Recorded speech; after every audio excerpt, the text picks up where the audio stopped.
ছেলে মেয়ে, মেয়েটাও সম্ভবত মাদ্রাসায় পড়ে, ছেলেটাও মাদ্রাসায় পড়ে। তো দুজনের এই সম্পর্কের বিবাহ প্রথমে মা বাবা মেনে নেন।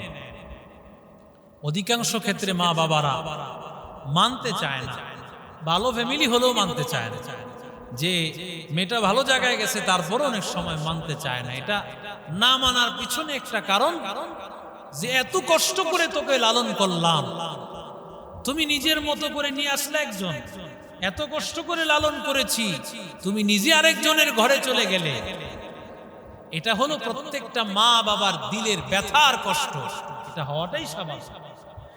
যেই মা লালন করে, যেই বাবা মাথার ঘাম পায়ে ফেলায়া মানুষের কটু কথা শুনে, মানুষের কত কষ্টের ঘাম জড়ায় যে পরিশ্রমের টাকা দিয়ে সন্তানকে মানুষ করে, ওই সন্তান যখন মা বাবার অবাধ্য হয়ে বিবাহ করে, আসলেই তো ব্যথার কথা। কিন্তু একটা পর্যায়ে মেনে নেয়, ছেলে মেয়ের কারণে কিন্তু মা বাবা অনেক কিছু মেনে নেয়। কারণ এখন পর্যায়ে এমন একটা অবস্থা, কখনো দেখা যায় যদি না মানে এই ছেলে মেয়ে আত্মহত্যা পর্যন্ত। এই সময়টা কিন্তু অনেক কঠিন একটা সময়। এই সব কিছুর পিছনে মিস্টার মোবাইল আর মিস্টার ইন্টারনেট লানাতুল্লাহি আলাইহি, এটা সবচেয়ে বড় কারণ। ইন্টারনেট লানাতুল্লাহ আলাইহি, গুগল লানাতুল্লাহ আলাইহি যখন আসছে, তখন থেকে মানুষ এমনি শেষ। এখন এই 60 বছরের বুড়িও সব বুঝে, সেও এখন 2-3টা সন্তান 4টা সন্তান ফালায় অন্যের হাত ধরে চলে যায়। তো যখন বিবাহ মেনে নিয়েছে তারা, স্বামী স্ত্রী, পৃথিবীর সব মানুষের সামনে এখন তাদের স্বামী স্ত্রীর পরিচয়। কি বা কোন কারণে কোন সাংবাদিক, হলুদ সাংবাদিক আছে আমাদের সমাজে, দেখবেন এদেরকে হলুদ সাংবাদিক বলা হয়। এদের কাজই হলো হলুদ কাজ। এখনো বাংলাদেশে কিছু পত্রিকা আছে, দেখবেন এই পত্রিকাগুলো বিভিন্ন কোম্পানির ডিলার হিসেবে কাজ করে, এখনো আছে। বসুন্ধরা গ্রুপের কিছু পত্রিকা আছে, এরা বসুন্ধরার কাজ করে। এখনো কয়েকটা পত্রিকা বাংলাদেশের উল্লেখযোগ্য পত্রিকা। তাহলে দেখেন এই হলুদ সাংবাদিক কোন ফাঁকে কি পেয়েছে, হয়তোবা যখন তাদের বিবাহ হয়েছে এটা নিয়ে কোনো জায়গায় কিছু লেখছে, এমন সময় এদেরকে মেনে নিয়েছে এবং তাদের বাসায় কিছুদিন আগে আসছে, মা বাবা আসছে, এসে বলছে বাবা তোমরা আসো, তোমরা বেড়াতে আসো। এই ঈদের বন্ধে এরা বেড়াতে যাচ্ছে। ঠিক সেই সময় হঠাৎ করে পুলিশ হাজির। পুলিশ এই স্বামী স্ত্রী দুইজনকে দেখা, যে তুমি তাকে অপহরণ করতেছো, নিয়ে যাইতেছো রাস্তাঘাটে। এই যে আমাদের ইস্ট টাউন, এখন তো সারা পৃথিবীর মানুষ শুনবে, এই যে মদনপুর ইস্ট টাউন, এটা এখন অন্যায়ের রাজ্য হিসেবে গড়ে তুলেছে, জানেন আপনারা। কিন্তু ওখানে কিন্তু পুলিশের ফাঁড়ি, পুলিশের আশপাশে অন্যায় চলে, দেখার কেউ নাই। আর হুজুরের একটু 19 থেকে 20 পাইলেই তোমার আর সহ্য হয় না, ঠিক কিনা জোরে? অথচ তোমার ফাঁড়ির চতুর্পাশে অন্যায় চলতেছে, দেখার কেউ নাই। সমস্ত অন্যায়ের স্বর্গরাজ্য। বলেন তো, এক একটা রিসোর্ট কি পরিমাণে অন্যায়ের রাজ্য হয়েছে। এখন জিএফ আর বিএফ এর অন্যায়ের রাজ্য। গতকালকে পত্রিকায় দেখলাম এই বিশ্বকাপকে সামনে রাখা যৌনকর্মীদের রমরমা ব্যবসা শুরু হয়ে গেছে।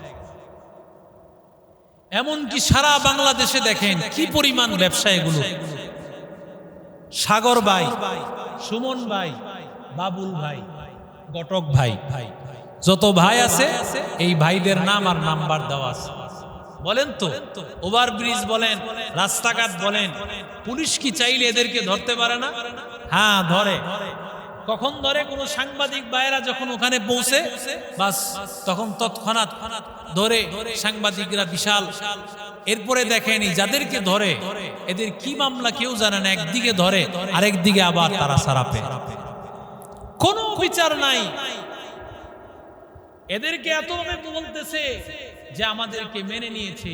আমরা স্বামী স্ত্রী ডকুমেন্টস চাও, যেমন আল্লামা মামুনুল হকের কাছে চাইছে, এমনকি ডকুমেন্টসও দেখাইছে।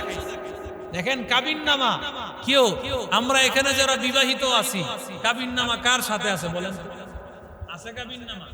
এখন যদি আমার স্ত্রীকে নিয়ে আমি ঘুরি আর যদি বলে কাবিননামা দেখাও, যদি বলে কাবিননামা দেখাও, তো ওরে বিসমিল্লাহ ছাড়া ওরে মাইট দেওয়া শুরু করা দরকার না।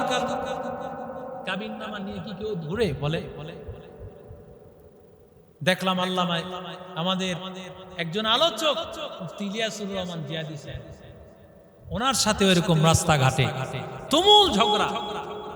এই শুধু একটাই কারণ, ওই যে লেবাসটা হলো আলেমের লেবাস, তার সুন্নতি লেবাস আছে, এটাই হলো সবচেয়ে বড় কারণ, আর কিছু না। কিন্তু দরকার ছিল কি, আরে আমি তো তার উসিলায় কোরআন শিখছি,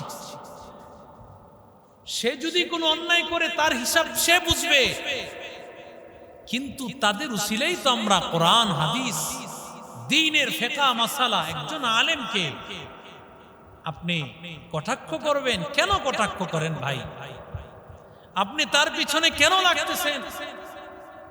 আপনার একটা কথা বোঝা উচিত যে আল্লাহ নিজেই বলছেন, ও দুনিয়ার মানুষেরা, ফাসআলু আহলাল যিকির, ফাসআলু আহলাল যিকির ইন কুনতুম লা তা'লামুন, যদি তোমরা না জানো আহলে জিকির, জিকির ওয়ালা আলেমদের কাছে গিয়া জানো, তাদের কাছেই জানতে পারবা।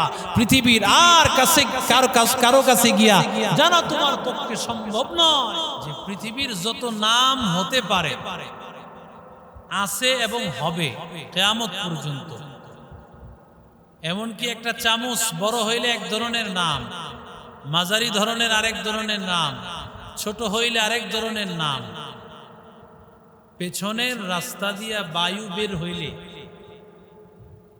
সেটাও কয়েক রকমের নাম হতে পারে। এটাও পর্যন্ত আল্লাহ হযরত আদমকে শিখায় দিয়েছে। সুবহানাল্লাহ।